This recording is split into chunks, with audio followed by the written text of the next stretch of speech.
La revanche silencieuse de Grace Washington. La fille choyée d'un richissime homme d'affaires arabe venait d'humilier la femme de ménage noire sans avoir la moindre idée de qui elle était réellement. « Vous salissez mon sol !» cria Yasmine Alamansour, 22 ans, tout en renversant volontairement son café glacé à 15 $ sur les pieds de la femme de ménage, qui venait tout juste de terminer de faire briller le sol en marbre italien du hall de l'Empire Tower, le gratte-ciel le plus luxueux de Manhattan. La femme noire, d'une quarantaine d'années, vêtue d'un uniforme bleu passé et de gants en caoutchouc, baissa simplement les yeux en voyant le liquide brun s'écouler sur ses chaussures usées. Elle ne dit rien.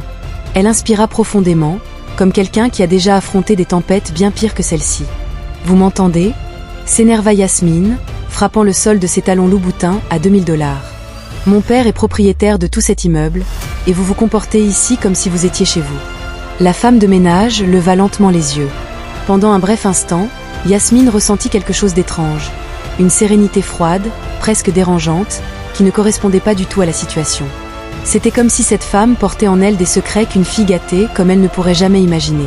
« Excusez-moi pour le retard, mademoiselle », répondit la femme d'une voix étonnamment posée et distinguée. « Je vais nettoyer cela tout de suite. » Yasmine fronça les sourcils. Cet accent, cette manière de parler, ce n'était pas ce à quoi elle s'attendait. Mais son arrogance l'emporta sur sa curiosité. « Où avez-vous appris à parler comme ça ?» lança-t-elle avec mépris. « À la télévision ? Vous pensez pouvoir jouer à la femme instruite ?» La femme de ménage continua à frotter le sol sans répondre. Pourtant, dans la précision de ses gestes, dans sa grâce naturelle, il y avait quelque chose d'incongru. Yasmine avait l'impression de voir quelqu'un jouer un rôle plutôt que de vivre réellement cette vie. « Je vous parle !» hurla-t-elle soudain, avant de donner un coup de pied dans le seau d'eau sale, éclaboussant le sol fraîchement nettoyé et trempant complètement l'uniforme de la femme. Recommencez correctement. Et la prochaine fois que vous voyez quelqu'un d'important, disparaissez avant même qu'il n'entre. Autour d'elle, les autres employés du hall avaient cessé toute activité. Certains avaient baissé les yeux, d'autres filmaient discrètement avec leur téléphone. La tension était palpable. Grace Washington. C'était le nom inscrit sur son badge, resta accroupie, ramassant calmement les papiers trempés éparpillés sur le sol. Lorsqu'elle se releva, ses mains étaient stables, son regard sec. Pas une larme, pas un tremblement. Seulement ce calme troublant, qui fit se demander à plusieurs témoins s'ils n'assistaient pas à quelque chose de plus grand qu'une simple humiliation. « Tout va bien », murmura-t-elle à ses collègues, d'une voix parfaitement maîtrisée. « Les accidents, ça arrive. » Yasmine rejeta ses cheveux en arrière et marcha vers les ascenseurs privés, ses talons claquant avec colère sur le marbre. « La prochaine fois, apprenez votre place », lança-t-elle sans se retourner. Ce que la jeune héritière ignora, c'est que 3 membres du conseil d'administration avaient assisté à toute la scène depuis la mezzanine, échangeant des regards lourds de désapprobation. Elle ne remarqua pas non plus la minuscule caméra que Grace avait discrètement fixée à son chariot de nettoyage, ni le léger sourire qui effleura les lèvres de la femme lorsqu'elle se pencha pour essuyer le café répandu. Marcus Thompson, agent de sécurité de l'immeuble depuis 15 ans, s'approcha d'elle, visiblement embarrassé. « Je suis vraiment désolé pour ce qui s'est passé, madame. Je peux en parler à votre supérieur, ou peut-être. » « Ne vous inquiétez pas, Marcus, » l'interrompit doucement Grace en glissant quelque chose dans la poche de son uniforme. « Certaines leçons doivent être apprises à la dure. » Marcus remarqua brièvement l'objet qu'elle avait rangé. Il s'agissait d'un téléphone bien plus sophistiqué que celui qu'une simple femme de ménage pourrait posséder. Il voulut poser une question, mais Grace s'éloignait déjà, poussant son chariot tout en fredonnant un air d'opéra classique. Yasmine Alamansour avait grandi dans une richesse bâtie sur le pétrole. Elle n'avait jamais travaillé de sa vie et traitait les employés comme des objets remplaçables. À 22 ans, elle était célèbre dans tout New York pour ses fêtes extravagantes, ses scandales médiatisés et son mépris envers quiconque lui semblait inférieur. Son dernier exploit. Avoir envoyé 3 nounous en une semaine parce qu'elle respirait trop fort. Ce qu'elle ignorait, c'est qu'au moment même où elle entrait dans l'ascenseur doré menant au bureau de son père, Grace Washington tapait un message qui allait bouleverser sa vie à jamais. 4 mots seulement, mais leurs destinataires savaient déjà qu'ils auraient un poids inestimable. 3 heures plus tard, dans le vestiaire du personnel, Grace se changeait lorsque son téléphone vibra. L'écran afficha une photo de profil que n'importe quel New-Yorkais aurait reconnue. Celle du docteur Jonathan Pierce, l'avocat d'affaires le plus redouté de Wall Street. « Grace, je viens de voir la vidéo », dit sa voix grave à l'autre bout du fil. « Tu es sûre de vouloir aller jusqu'au bout ? Il est encore temps de régler ça autrement. »« Jonathan », répondit-elle calmement en s'essuyant les mains avec une serviette propre, « il y a 20 ans, je me suis promis que je ferais les choses comme il faut. Le moment est venu. » En disant cela, Elle ouvrit un compartiment secret dans son sac, révélant plusieurs documents soigneusement rangés, un enregistreur numérique et des photographies compromettantes. La révélation de Grace Washington. Tout avait été préparé avec une précision millimétrée au cours des derniers mois. Au 47e étage, Yasmine Alamansour était affalée dans le fauteuil en cuir du bureau de son père, Hassan Alamansour, faisant défiler son fil Instagram et partageant des stories vantant sa journée productive. Elle ne prêta aucune attention à l'assistant exécutif qui entra discrètement dans la pièce pour murmurer quelques mots à l'oreille du millionnaire. Hassan fronça les sourcils.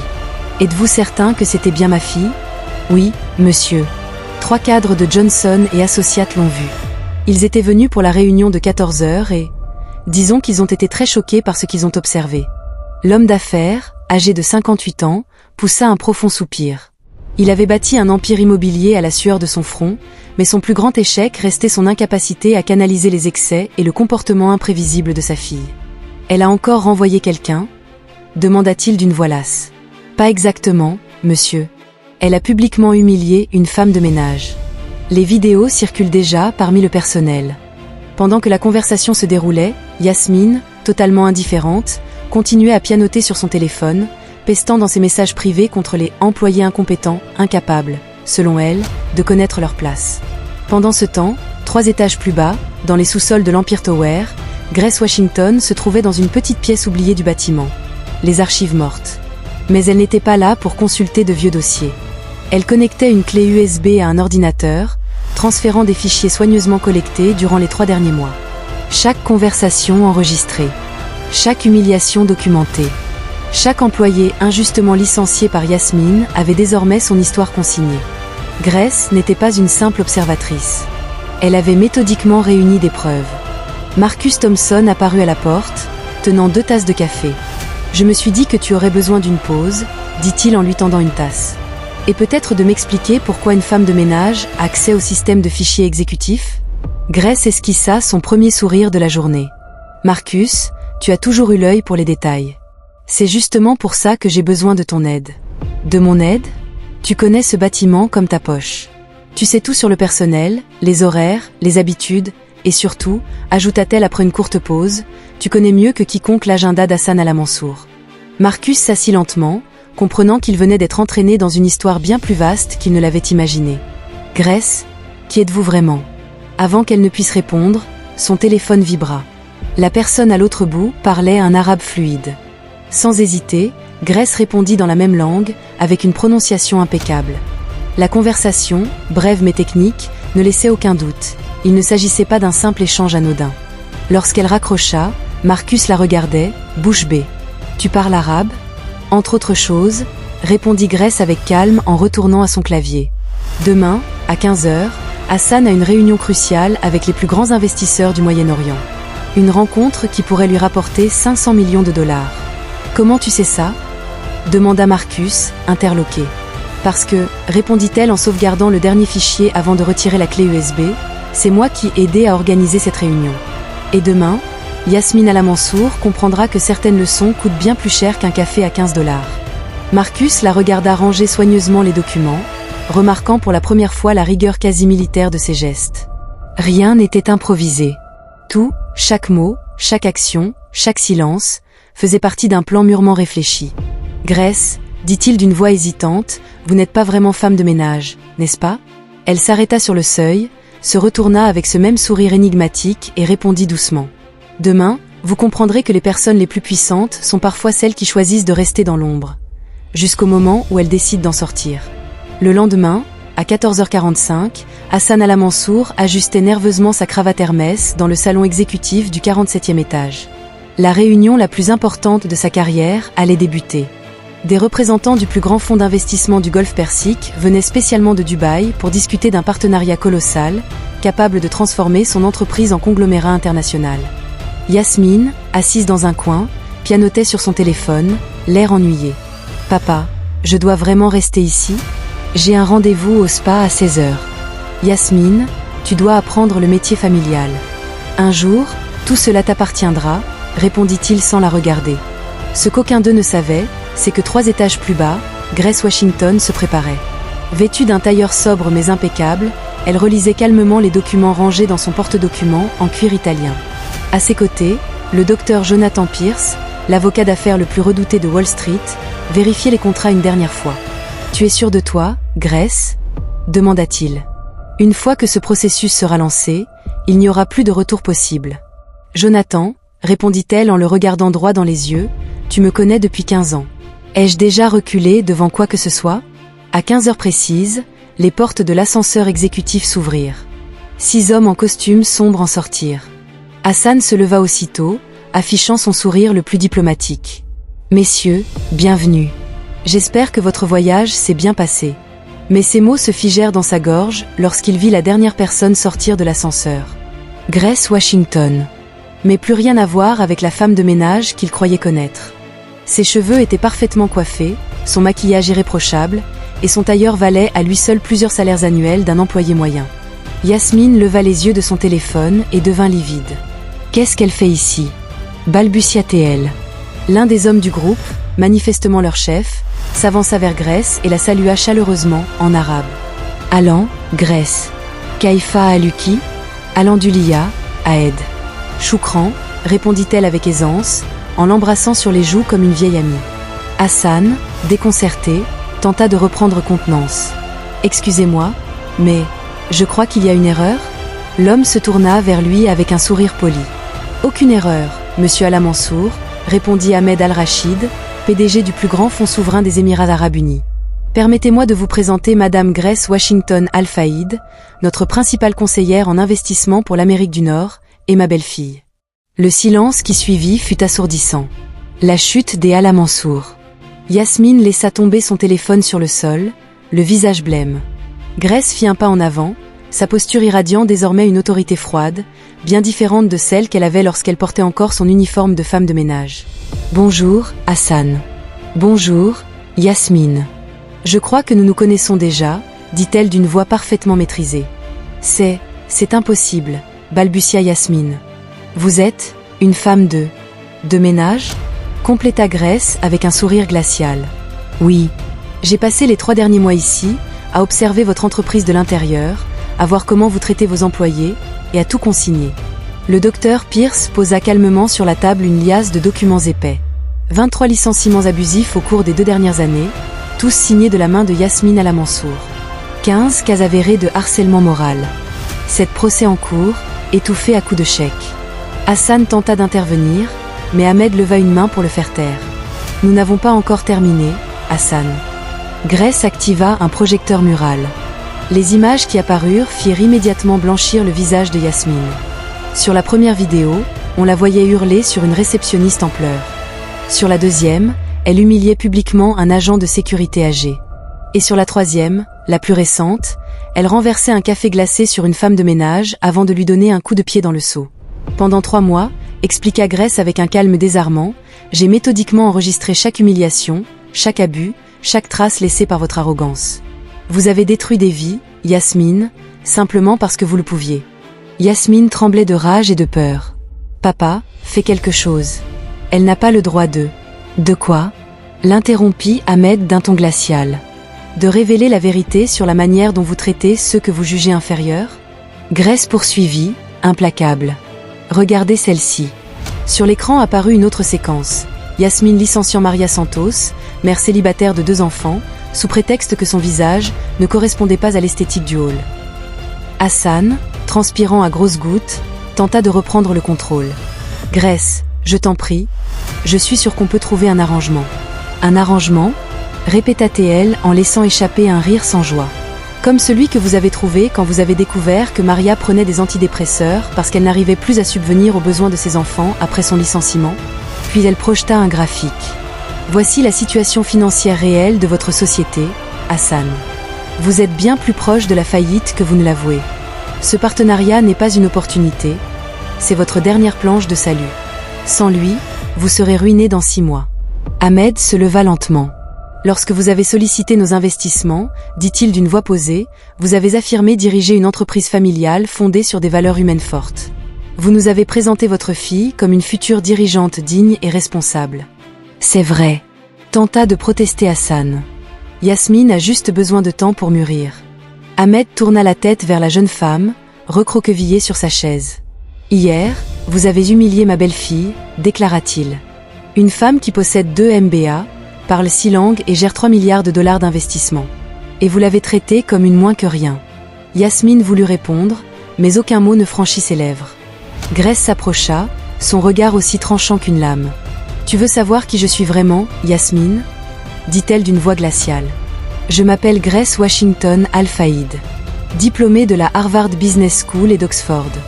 Je supervise le portefeuille international du fonds Al-Rachid. Et ces 3 derniers mois, j'ai travaillé ici sous couverture, pour évaluer si ta famille méritait notre confiance et notre argent. » La révélation frappa Yasmine comme un coup de poing.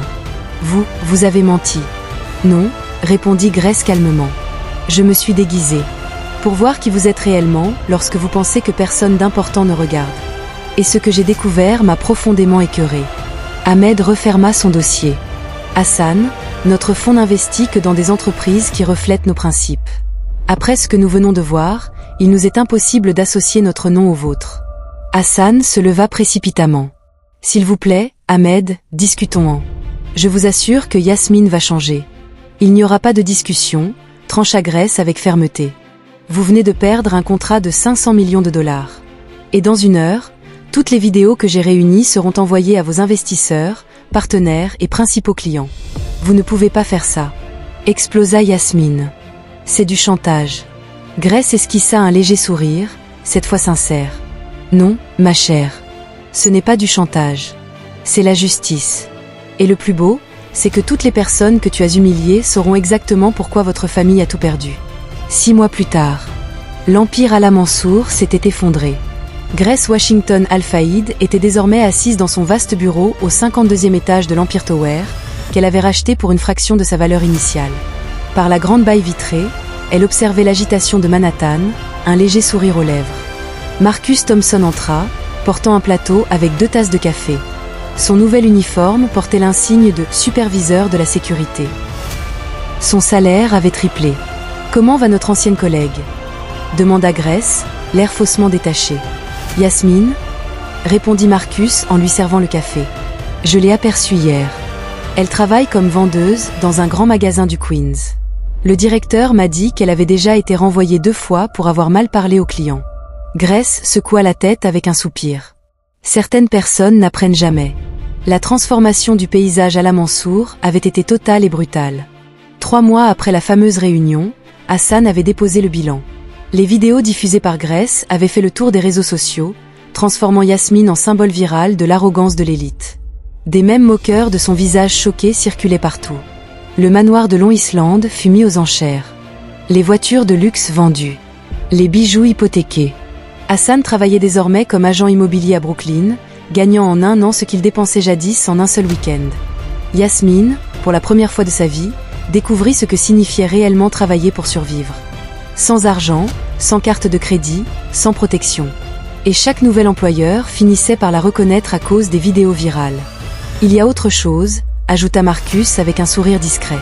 Maria Santos, la femme que Yasmine avait licenciée, a été indemnisée à hauteur de 5 millions grâce au fonds spécial que vous avez créé pour les anciens employés lésés.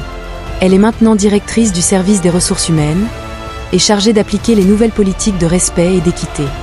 Grace leva sa tasse de café, un éclat de satisfaction dans le regard. « Parfait », dit-elle simplement. La boucle est bouclée. La rédemption de Yasmine. Grace se leva et s'approcha d'un mur orné de dizaines de photographies encadrées. On y voyait des agents d'entretien, des agents de sécurité, des réceptionnistes, des voituriers, tous désormais promus à de meilleurs postes, avec des salaires décents et des avantages qu'ils n'auraient jamais espérés. « Tu sais, Marcus, dit-elle doucement, quand j'ai décidé de m'infiltrer dans cette entreprise, mon objectif était purement professionnel, évaluer son potentiel pour un investissement. » Elle s'interrompit un instant, posant la main sur une photo où elle apparaissait en uniforme de femme de ménage, souriante aux côtés de toute l'équipe de nettoyage. Mais quand j'ai vu la manière dont Yasmine traitait les gens, j'ai compris que certaines leçons doivent être gravées dans la mémoire pour être comprises. Le téléphone de Grace sonna. C'était le docteur Jonathan Pierce. « Grace, je viens de recevoir un appel surprenant. Hassan Al-Mansour souhaite prendre rendez-vous. Il dit avoir une proposition à vous faire. »« Quelle sorte de proposition ?» demanda-t-elle calmement. « Il veut que vous envisagiez d'embaucher Yasmine. D'après lui, elle a compris ses erreurs et cherche désespérément une seconde chance. » Grace resta silencieuse quelques secondes, méditant sur l'ironie de la situation. Fixez le rendez-vous pour demain, 15 heures. Dans la même salle où tout a commencé. Le lendemain, Grace observa par la baie vitrée Hassan et Yasmine traverser le hall. Tout, dans cette scène, rappelait la première fois, à ceci près que les rôles avaient été inversés. Yasmine portait des vêtements simples, achetés en solde. Ses cheveux, autrefois impeccables, n'avaient plus le lustre des soins luxueux d'autrefois. Elle tenait un dossier bon marché contre elle, les yeux rougis d'avoir trop pleuré. En entrant dans la salle de réunion, la différence de statut était évidente. Grace, impeccable derrière son large bureau d'acajou, observait Yasmine s'asseoir timidement sur la chaise des visiteurs. « Alors, Yasmine, commença-t-elle d'une voix neutre, il paraît que tu souhaites travailler ici ? S'il vous plaît, murmura Yasmine sans oser la regarder, je sais que j'ai commis des fautes terribles. Je ne savais pas qui vous étiez, mais cela n'excuse pas mon comportement. Ni envers vous, ni envers personne. Hassan, conscient que toute intervention serait vaine, resta muet. Continue, l'encouragea Grace. J'ai tout perdu, poursuivit Yasmine d'une voix tremblante. Ma maison, mes amis, ma réputation. Mais le plus dur, c'est d'avoir perdu le respect de moi-même. Quand je fais la queue à l'agence pour l'emploi, aux côtés de ceux que je méprisais autrefois, je réalise à quel point je suis devenue la personne que je détestais le plus. Grace l'observa longuement, impassible. Tu as publiquement humilié une femme de ménage simplement parce que tu le pouvais. Tu as licencié des employés par caprice. Tu as brisé des vies pour satisfaire ton ego. Je le sais, sanglota Yasmine. Et je vivrai avec cette honte toute ma vie. Grace se détourna et fixa la fenêtre. Il y a un poste vacant dans cette entreprise, dit-elle calmement. Salaire minimum, sans avantage, contrat de 6 mois. Yasmine et Hassan échangèrent un regard chargé d'espoir. Il s'agit d'un poste d'assistante d'entretien, ajouta Grace sans se retourner. Tu travailleras directement sous la supervision de Maria Santos, la femme que tu as licenciée injustement. C'est elle qui décidera si tu mérites de rester. Le silence tomba, seulement brisé par les sanglots étouffés de Yasmine. J'accepte, murmura-t-elle d'une voix brisée. Grace se retourna enfin. Souviens-toi, Yasmine, la dignité ne vient pas de l'argent, mais du respect que l'on accorde aux autres. Et parfois, la personne la plus puissante d'un immeuble est celle qui nettoie le sol à tes côtés. 2 ans plus tard, lors d'une cérémonie interne à l'entreprise, Grace remit à Yasmine le certificat des « employés de l'année ». Celle qui, autrefois, méprisait les agents d'entretien, était devenue une défenseuse acharnée des droits des travailleurs. Forte de son expérience, elle utilisait désormais son histoire pour promouvoir l'empathie et le respect au sein de l'entreprise. Elle a voulu me détruire par arrogance, déclara Grace devant un large auditoire, mais elle n'a fait que détruire ses propres chaînes de préjugés. Yasmine a compris que le véritable leadership ne consiste pas à rabaisser les autres, mais à les élever avec soi. Grace marqua une pause, puis conclut. La plus belle vengeance n'est pas de faire tomber ceux qui vous ont humiliés, mais de leur offrir la chance de se relever. Les leçons les plus profondes de la vie viennent souvent de ceux qui semblent avoir le moins de pouvoir, mais qui portent en eux la sagesse capable de changer le monde. Si cette histoire de transformation et de seconde chance vous a touché, abonnez-vous pour découvrir d'autres récits qui rappellent que chacun mérite une opportunité de devenir la meilleure version de soi-même.